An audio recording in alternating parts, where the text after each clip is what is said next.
देखिए, आज हम इस वीडियो में बात करेंगे हाजियों के जो तकलीफ़ हुई इसके बारे में।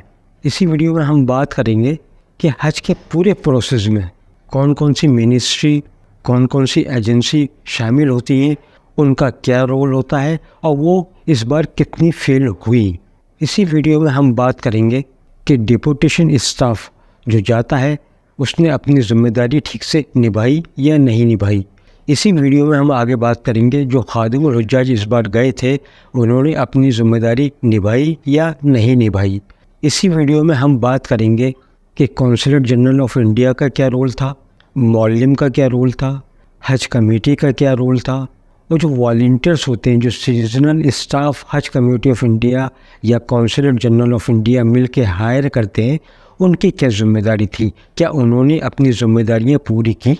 इसी वीडियो में हम बात करेंगे जो हज का जो 5 दिन का जो कोर पीरियड था उसमें कौन कौन अपनी ज़िम्मेदारियों से भागा। वीडियो पूरा देखिएगा, आपको पूरी सच्चाई का अंदाज़ा हो जाएगा कि कहाँ गलती हुई और किससे गलती हुई। इसलिए मैं कह रहा हूँ कि वीडियो पूरा देखिएगा, और अगर आप मेरे वीडियोस पहले के भी पूरे देखते तो आप जो तकलीफ़ें हुई इंशाअल्लाह वो भी नहीं होती। चलिए हम बात करते हैं सबसे पहले कि कौन कौन सी मिनिस्ट्री और कौन कौन सी एजेंसी हज के पूरे प्रोसेस में लगी रहती हैं। Ministry of minority affairs, ministry of health, ministry of home affairs, ministry of civil aviation, Haj committee of India, state Haj committees, consulate general of India, मौल्लिम, सीजनल स्टाफ, डिपोटेशन स्टाफ और खादिमुल हुज्जाज। ये वो लोग हैं जो हज के पूरे प्रोसेस में और उसको कामयाब बनाने के लिए लगते हैं। देखिए, सब हाजी इस बार बहुत परेशान हो गए और सबको क्योंकि एक ही नाम मालूम है, हज कमेटी ऑफ इंडिया, हज कमेटी ऑफ इंडिया। लेकिन मैं आपको बता दूं कि सबसे बड़ा फेलियर यानी सबसे बड़ी नाकामी जो रही इस पूरे हज में वो कौंसलेट जनरल ऑफ इंडिया की रही। क्योंकि कौंसलेट जनरल ऑफ इंडिया का बहुत बड़ा रोल होता है। जब हाजी मदीना या मक्का पहुंच जाते हैं तो वो कौंसलेट जनरल ऑफ इंडिया की देख रेख में होते हैं।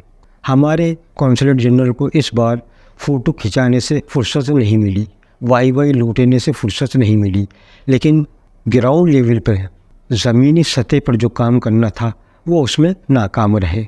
इसमें सबसे बड़ा जो फेलियर रहा, जो हज कमेटी ने पिछले साल एक प्रैक्टिकल किया था, मैंने पिछली बार भी क्रिटिसाइज़ किया था, तनकीद की थी कि ये जो प्रैक्टिकल है ये बिल्कुल बेकार है। जो डिपोटेशन स्टाफ 2023 से पहले जाते थे वो एक सिविलियन स्टाफ होते थे, यानी कि स्टेट गवर्नमेंट के लोग होते थे या सेंट्रल गवर्नमेंट के लोग होते थे, और वो हज के प्रोसेस के बारे में, हज की पूरी मालूमात होती थी उनको और वो जाते थे। लेकिन अब पिछले 2 साल से आर्म फोर्सेस, पुलिस फोर्सेस को ये मौका दिया गया, वो इन चीज़ों में ज़ीरो होते हैं। उनको कोई इल्म नहीं होता कि हज के क्या अरकान है, हाजियों को कैसे डील करना है। देखिए, फ़ौजियों को भेजने का मकसद ये नहीं है कि हाजी वहाँ कोई जंग करने जा रहे हैं जो आप उनको कंट्रोल करेंगे। हाजी हज करने जा रहा है, ना कि वहाँ पे झगड़ा करने जा रहा है। अगर उसको सुकून से हज करने को मिलेगा तो हाजी कुछ नहीं कहेगा, वो अपनी इबादत में लगा रहेगा। लेकिन जब डिपोटेशन स्टाफ उनकी मदद ही नहीं कर रहा है, अगर उनसे कोई चीज़ पूछने जाओ तो वो खादिमुल हुज्जाज के पास जाइए, कोई चीज़ मालूम करने जाओ खादिमुल हुज्जाज के पास जाइए। तो भाई आप क्यों आए हो यहाँ पर? आपकी भी तो कोई जिम्मेदारियाँ हैं। तो ये टोटली फेल रहा। तो मेरी दरख्वास्त है कि इस प्रैक्टिकल को विड्रॉ करें और स्टेट गवर्नमेंट के लोग या सेंट्रल गवर्नमेंट के लोग जो पहले भी जाया करते थे और वो कामयाब रहते थे, और फिर उनकी तादाद कम कर दिया आपने। पहले एक ब्रांच ऑफिस में 8-8, 9-9 लोग होते थे, अब 1 या 2 मिल रहे हैं, वो भी हाजियों से बचते फिर रहे हैं, हाजियों के सवालों के जवाब नहीं दे रहे। दूसरे हर चीज़ खादिमुल हुज्जाज पर डाल दी। अब खादिमुल हुज्जाज को 200 हाजी दे दिए, कहीं 250 दे दिए, कहीं 250 दे दिए। अब खादिमुल हुज्जाज एक अकेला जान 250 या 200 हाजियों को कैसे संभालेगा?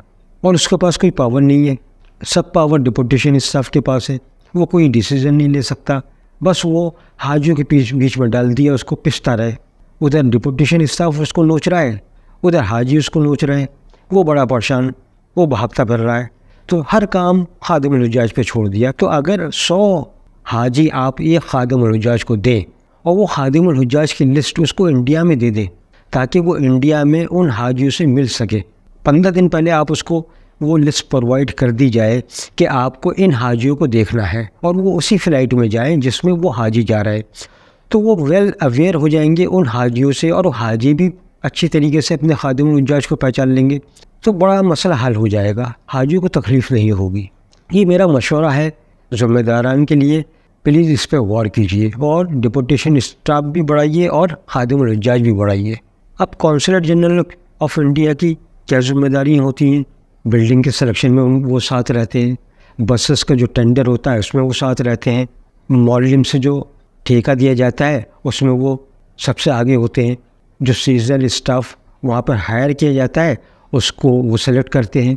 तो सब कुछ काम तो मदीना और मक्का का कौंसलेट जनरल ऑफ इंडिया करते हैं। तो फिर ये कैसे फेल्यूर हुआ? बिल्डिंग का सिलेक्शन सही नहीं हुआ, ख़राब बिल्डिंग सेलेक्ट कर लिया आपने, लिफ्ट गिर गई, एसी काम नहीं कर रहे थे बिल्डिंग्स के, वॉशरूम बहुत ख़राब थे, वॉशिंग मशीन बिल्कुल ठीक से काम नहीं कर रही थी। ऐसा नहीं कि सब बिल्डिंग ख़राब थी, लेकिन अगर 75% बिल्डिंग ठीक थी तो 25% बिल्डिंग ख़राब थी। सीजनल स्टाफ बिल्कुल नज़र नहीं आया, ख़ासतौर से 5 दिन हज में तो बिल्कुल नज़र नहीं आया। ये फेलियर रहा कौंसलेट जनरल ऑफ इंडिया का। कौंसलेट जनरल ऑफ इंडिया की जिम्मेदारी होती है कि मॉडलिम से रब्ता रखें। आपने ऐसे मॉडलिम क्यों चुने जो हाजियों का सही से ख्याल नहीं रख पाए, जिनका पिछले साल का रिकॉर्ड ख़राब था? उनको आपने क्यों चुना? मीना में इतना स्पेस कम क्यों था? हाजी बहुत परेशान हुए, पानी की किल्लत रही कई कैंप्स में ऐसा वो खाना नहीं मिल पाया वक्त पे हाजियों को। तो आपने ऐसे मॉडलिम को क्यों चुना? ये कौंसलेट जनरल ऑफ इंडिया की जिम्मेदारी थी। अब मक्का के अंदर स्कैनिंग होती है लगेज की, तो कौंसलेट जनरल ऑफ इंडिया ने अपना स्टाफ क्यों नहीं लगाया उनके साथ में कि किसी हाजी का सामान चोरी नहीं होना चाहिए? यहाँ गलती मैं आपसे कहूँगा हाजियों की भी है। जब एक रूल्स है कि आपको जमजम नहीं लाना है, तो हमारे हाजियों ने जमजम बेतादाद भर लिया। देखिए, एक बोतल भी नाजायज़ है और 24 बोतलें भी नाजायज़ है। आपको पानी रखना ही नहीं था। आपने सबसे बड़ी गलती क्या करी? आपने जमजम लगेज में डाल दिया। और मैंने अपनी वीडियोस में बिल्कुल आपको अवेयर किया था कि अगर एक बोतल भी आप जमजम की आपके लगेज में मिली तो आपका सामान खोल दिया जाएगा और फिर वहाँ पे हर तरह की लेबर होती है। फिर हो सकता है आपका कीमती सामान गायब हुआ, और हकीकतन वही हुआ। जो मेरी पेशेंट हुई थी वो बिल्कुल सच साबित हुई। ये मैंने हर वीडियो में अपने बताया कि जमजम मत रखिएगा, लेकिन फिर भी हाजियों ने गलती करी। लेकिन कीमती सामान क्यों गायब हुआ? अगर कौंसलेट जनरल ऑफ इंडिया अपना स्टाफ के सामने स्कैनिंग करवाए तो सामान गायब नहीं होता। इस बार पहली बार ऐसा हुआ है कि हाजियों का सामान गायब हुआ है। सामान 2022 में भी खुला था हाजियों का जमजम की वजह से, 2023 में भी खुला था हाजियों का जमजम की वजह से, लेकिन चोरी नहीं हुई थी। लेकिन इस बार मैक्सिमम केसेस आए, हर फ्लाइट में 40-50 हाजियों का सामान गायब हुआ, और ये शर्म की बात है। हम ज़िम्मेदार उन लेबर को नहीं डालते, क्योंकि वो तो लेबर है, उसका कोई ज़मीर नहीं है, वो तो कुछ भी कर सकती है। लेकिन जो ज़िम्मेदार थे वो कहाँ थे जब सामान खुल रहा था? तो ये गलती है, ये फेलियर है कौंसलेट जनरल ऑफ इंडिया का। अब आते हैं हज कमेटी ऑफ इंडिया के रोल पर। देखिए, हज कमेटी ऑफ इंडिया के डेलीगेशन जाता है, जद्दा भी जाता है, मक्का भी जाता है, मदीना भी जाता है, बिल्डिंग का सिलेक्शन करते हैं, मौलिम से मिलते हैं। तो क्या करते हैं लोग जाकर? ये बिल्डिंग का सिलेक्शन किया, ऐसी बिल्डिंग हायर की आपने बिल्कुल नहीं सोचा कि एक हाजी 4 लाख रुपए, 3.5 लाख रुपए आपको दे रहा है। वो आपसे उम्मीद करता है कि उसका हज बहुत आसान होगा और बहुत सुकून से होगा, क्योंकि उनने अपने ज़िंदगी की गाड़ी कमाई आपके हवाले करी। एक मुबारक सफ़र के लिए आपने उसके साथ छल किया, धोखा किया। आपने कैसी बिल्डिंग सेलेक्ट की? क्या वहाँ ऐश करने जाते हैं आप, या मज़े लूटने जाते हैं आप वो? और फिर हज कमेटी का हर मेंबर बाद में कन्नी काटता है, कोई सवालों के जवाब नहीं देते। जब हाजी शिकायत करते हैं तो जवाब नहीं देते। और देखिए, मैं हाजी से दरख्वास्त कर रहा हूँ, जब आते हैं हाजी बड़े जोश में होते हैं, हम ये करेंगे वो करेंगे। मैं कहता हूँ आप करिए, खूब सोशल मीडिया पे अखबारों में निकलवाइए, सोशल मीडिया में करिए और ईमेल करिए हाजियों को से मैं दरख्वास्त कर रहा हूँ, खूब ईमेल करिए, फ़ोन करिए और हज कमेटी ऑफ इंडिया को आईना दिखाइए कि 3.5 लाख और 4 लाख इतनी बड़ी रकम आप ले रहे हैं और आप क्या फैसिलिटीज़ प्रोवाइड कर रहे हैं। बातें तो बहुत बड़ी बड़ी करते हैं आप। तो मैं हाजियों से दरख्वास्त कर रहा हूँ, अखबार, सोशल मीडिया, ईमेल, फ़ोन करिए और इनकी हकीकत बताइए सबको। इस बार सबसे ज़्यादा हाजियों का सामान लॉस्ट हुआ, गायब हुआ। जब यहाँ से मदीना पहुँचे तो 2-2 दिन बाद सामान मिला, जब मक्का पहुँचे तो 1-1 दिन बाद सामान मिला। इस बार बहुत ज़्यादा लगेज इधर से उधर हुआ, ये ऐसा नहीं होता था कभी जो इस बार हुआ है। हाजी बहुत परेशान रहे अपने सामान को लेकर। एक एक जोड़े में उन्होंने 4-4, 5-5 दिन गुजारे हैं। जो ज़िम्मेदार हैं उनको शर्म आनी चाहिए। हज कमेटी का जो प्रोसेस था कि आप 72 घंटे पहले रिपोर्टिंग कीजिए, फिर 24 घंटे पहले आपको टिकट मिलेंगी, तो इसको आसान कीजिए प्रोसेस को। आप वही लकीर के फ़कीर बने हुए हैं। आपने इस बार लास्ट में जाकर ऑनलाइन रिपोर्टिंग शुरू करी, हाजियों को मालूम ही नहीं हो पाया। आप डिसीज़न ले नहीं पाते, जल्दी जल्दी में डिसीज़न लेते हैं, पूरे साल आप कुछ नहीं कर पाते। तो मेरी दरख्वास्त है हज कमेटी ऑफ इंडिया के ज़िम्मेदारान से कि इस प्रोसेस को आसान कीजिए कि रिपोर्टिंग 72 घंटे पहले ठीक है, लेकिन ऑनलाइन होनी चाहिए, ऑफलाइन बिल्कुल बंद। इसी तरीके से जो पासपोर्ट मिलने का जो तरीका है उसको भी आसान किया जाए, क्योंकि जब हाजी अपने सफ़र को निकलता है तो वैसे ही उसके मेहमान आ रहे हैं, उसके रिश्तेदार आ रहे हैं मिलने के लिए और वो टेंशन में है वीज़ा और पासपोर्ट के।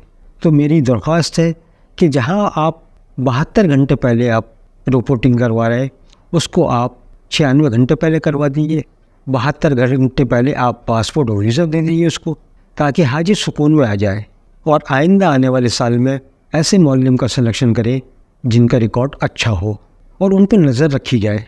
ऐसा नहीं है अगर वो सऊदी अरब के हैं तो आपकी बात नहीं सुनेंगे, वो मनमानी नहीं कर सकते। आप मुँह मांगा पैसा दे रहे हैं उनको, पर हाजी आप उनको मुँह मांगा पैसा दे रहे हैं, तो फिर वो आपकी बात क्यों नहीं सुनेंगे? हाजियों को आसानी क्यों नहीं देंगे? जब दूसरे मुल्कों के लोगों को आसानियाँ मिलती हैं तो हिंदुस्तान के लोग को क्यों आसानी नहीं मिलेंगी? कि भेड़ बकरी थोड़ी है कोई हिंदुस्तान के हाजी, ये जिधर हक दिया उधर चले गए, पैसा देकर आ रहे हैं वो और बहुत बड़ी रकम दे रहे हैं वो।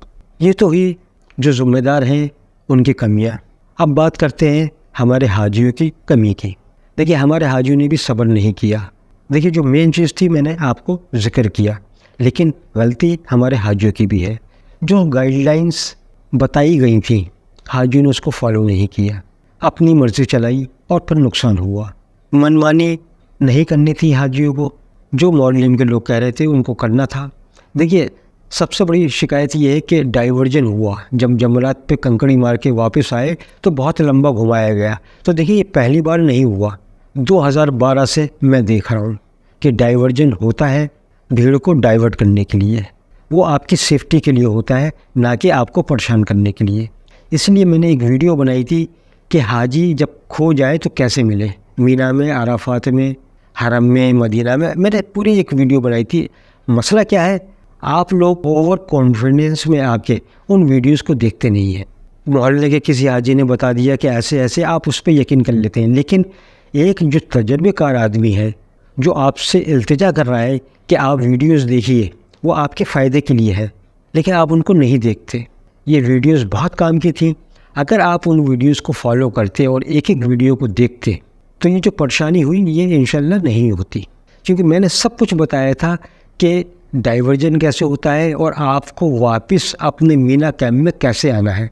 क्योंकि जहां आपको छोड़ा जाएगा वो बिल्कुल एक नया जगह होगी, आप अपनी सड़क, अपना खैमा नहीं ढूंढ पाएंगे। लेकिन हाजियों ने लापरवाही करी। जब मना किया गया कि दिन में ना निकले, लेकिन हाजी फिर भी दिन में निकले और वो नुकसान हुआ। देखिए मिनिस्ट्री ऑफ हज एंड उमरा का डेटा आ चुका है, 1301 हुज्जाज किराम इस बार पूरी दुनिया से जो है वो इंतकाल फरमा गए और उसमें 83% वो हाजी हैं जो इल्लीगल हज करने आए थे और बाकी 17% वो हाजी हैं जो क्रोनिक डिसीज़ के पेशेंट थे। तो उनको तो वैसे भी एहतियात करनी चाहिए थी। एजेड हाजी को मैंने ख़ास तौर से कहा था कि अपना ख्याल रखना है, लेकिन नहीं माने हाजी और नुकसान हुआ। इसलिए मैं दरख्वास्त करता हूँ, हज जवानी का है, जितनी जल्दी हो सके उतनी जल्दी अपने इस फ़र्ज़ को अदा कीजिए अगर आपके साहिब हैसियत हैं आप। दूसरी बात, मैं एक इल्तिजा करता हूँ तमाम लोगों से कि अपने बूढ़े माँ बाप को अकेला हज करने ना भेजें, क्योंकि अभी हज आने वाले 3-4 साल में और गर्मी में पड़ेगा, यानी अभी गर्मी का सीज़न रहेगा, तो अकेले कम से कम ना भेजें। क्योंकि आप देखिए होता क्या है, 65 साल की हज्जन कुर्सी पे है और 75 साल के हाजी जो है वो व्हील चेयर खींच रहे हैं। ये उम्र उनकी व्हील चेयर चलाने की नहीं है। इसलिए मेरी दरख्वास्त है कि अगर कोई प्लान कर रहा है आने वाले साल के लिए कि हम अपने माँ बाप को हज करने भेजें, तो उनमें से एक औलाद का जाना ज़रूरी है। अकेले उनको मत भेजिएगा, क्योंकि ऐसे ही हाजियों के साथ हादसे होते हैं। दूसरी बात, अब हज कमेटी ऑफ इंडिया की साइट पर एक फ़ीडबैक फॉर्म आएगा। उस फीडबैक फॉर्म को एक एक हाजी को भरना है और जो भी आपकी कंप्लेंट है, जो भी आपकी शिकायतें हैं, उसको टिक करना है। होता क्या है, हाजी आते हैं, जोश में होते हैं, फिर अपनी रोज़मर्रा की ज़िंदगी में शामिल हो जाते हैं। देखिए, ये सवाब का काम है। अगर आप अभी कदम उठाएंगे तो आने वाले साल में जो हाजी जाएंगे उनके लिए आसानियाँ होंगी। तो ये आपका फ़र्ज़ बनता है, जो आपने परेशानियाँ उठाएंगे वो आने वाले हाजी ना उठाएं। ये एक सवाब का काम है। मैंने अपने वीडियोस के ज़रिए हाजियों को बहुत अवेयर करने की कोशिश करी, लेकिन हाजियों ने अफसोस पूरी वीडियो नहीं देखी और गौर से नहीं देखा। और जिन लोगों ने मेरी वीडियोस देखी, अल्लाह का करम है, लौटने के बाद मुझे कॉल आई, मैसेज आए और उन्होंने मेरा शुक्रिया अदा किया कि हमने कुछ नहीं देखा हाजी साहब, हमने आपके इंस्ट्रक्शन को फॉलो किया और अल्लाह का करम है हम साथ खैरियत के along with my luggage safely अपने घर आ गए। बहुत बहुत शुक्रिया आप हाजियों का जिन्होंने मुझे फ़ीडबैक दिया और मेरी हिम्मत अफजाई करी। मैं आइंदा भी इंशाल्लाह आपकी खिदमत करता रहूँगा। देखिए, मैं वीडियो इसलिए नहीं बना रहा हूँ कि मुझे कोई बेनिफिट मिलेगा फाइनेंशियल, क्योंकि इन वीडियोज़ में इतने व्यूज़ नहीं आते हैं कि मुझे कोई फाइनेंशियल फ़ायदा हो। मेरे अपने तजर्बे हैं, वो मैं आपसे शेयर करता हूँ और आपको वो फ़ायदा पहुँचता है, आप मुझे दुआएँ देते हैं, उसी का मैं मुंतज़र रहता हूँ। एक्चुअली मैं दुआओं का भूखा हूँ आपकी। आप मुझे दुआओं में याद रखिए, मैं इंशाल्लाह आपकी खिदमत करता रहूँगा। और अगर अभी तक आपने मेरे चैनल को सब्सक्राइब नहीं किया है तो प्लीज़ सब्सक्राइब कीजिए, लाइक कीजिए, शेयर कीजिए। और देखिए, अब आपकी ज़िम्मेदारी बनती है, जो 2025 में हज का इरादा कर रहे हैं, आपको ये वीडियोज़ उनको फॉरवर्ड करनी है और उनसे कहना है कि इस चैनल को सब्सक्राइब कीजिए, इससे बहुत फ़ायदा होगा आपको इंशाल्लाह। फिर फीडबैक जो फॉर्म आएगा, अब उसको कैसे भरना है और उसमें क्या क्या लिखना है, उसके बारे में बात करेंगे। अभी तक के लिए इतना ही। अल्लाह आपका निगहबान। मुस्तफा मुज्तबा मुस्तफा मुज्तबा।